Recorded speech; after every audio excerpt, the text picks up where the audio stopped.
chuẩn bị xin một cơm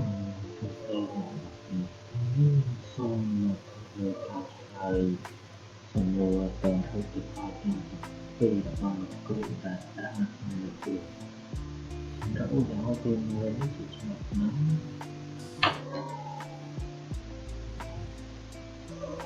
cho những lời thàn một là cho những ai cho học là cho lại cả nhà được là một phòng employee hay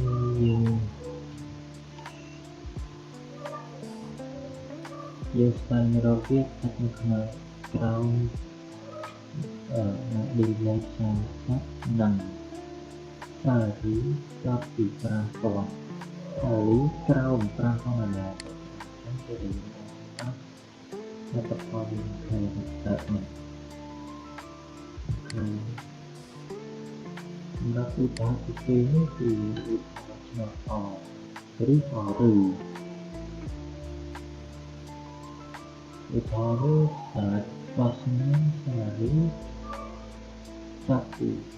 ចេញពីemployeeហើយស្វែងរកតម្លៃលេខនៅក្នុងចំណោះ30ឬក៏សារីដែលទៅជា5000ទៅវិញអត់ហើយឧទាហរណ៍ទី2នេះគឺដល់នៅ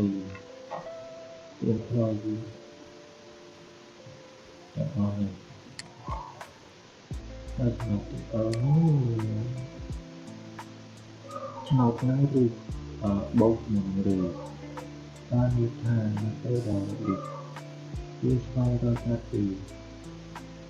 30នេះ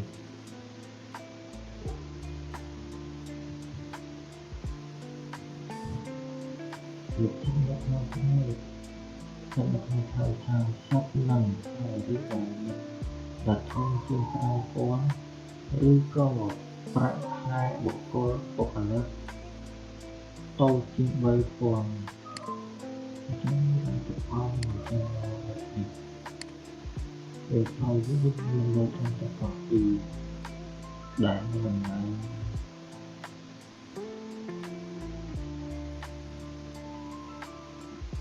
បងមើលណាខាងក្រោមប្រាក់ខ្លួនណា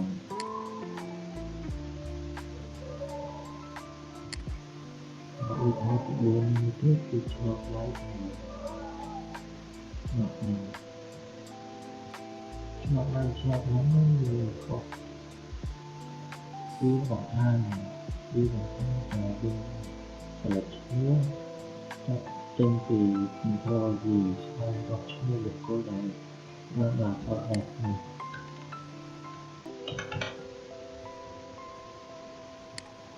ដល់មកស្ដាប់ថាវាភាគរយឆ្លងក្នុងវិបត្តិរបស់អត់លេខថាវាថាពី20អញ្ចឹងគឺយើងរកពីណាវាគឺឈ្មោះតែសារ៉ាទៅដែរសារ៉ានេះវាថាខ្ញុំ employee ទៅ20ហ្នឹងទៅតាមឧទាហរណ៍ទី5នេះអ្នកណាគឺមកក្នុងឬដល់ឈ្មោះបុគ្គលិកដែលស្វែងរកចាប់ជាងពីប្រាវីបងអត់ទៅពីថប់ក្នុងចន្លោះក្នុងនៅខាងក្នុងតា20ឬក៏ជាប្រាក់ខែដែលមានតម្លៃតូចជាង8,000អញ្ចឹងទៅ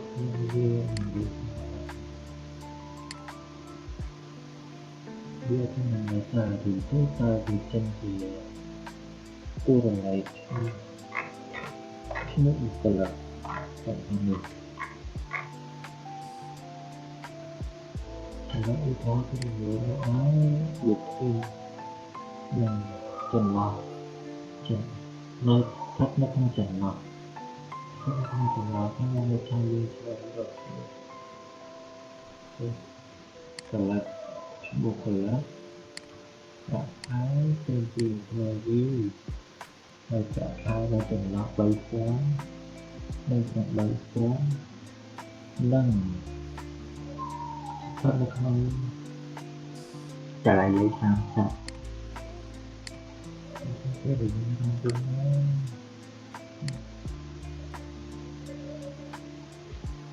មកទឹកមាន10ពីតម្លៃ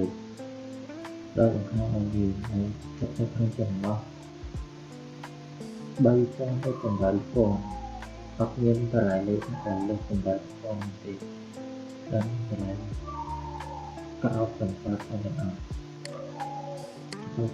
ល់នេះគឺចំណុចទី1គឺថាគឺគេថា is now possible or ចឹងវាទៅទៅឈ្មោះហើយតែឡាអរត់ឈ្មោះទៅបុគ្គលិកទៅពីថាវិញតែស្អាតទៅជាហើយតែ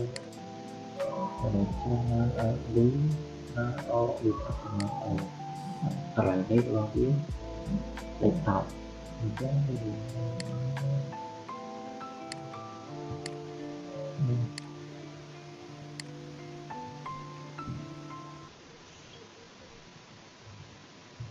វាយ៉ាងមកជាដល់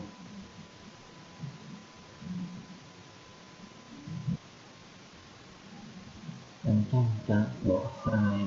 របស់ឧទាហរណ៍ទាំង7របស់លោកគ្រូដែលឲ្យធ្វើនេះគឺខ្ញុំមកស្រាវគឺរបស់លោកគ្រូនៅដល់សម្រាប់នៅតាមបទបង្ហាត់របស់ខ្ញុំ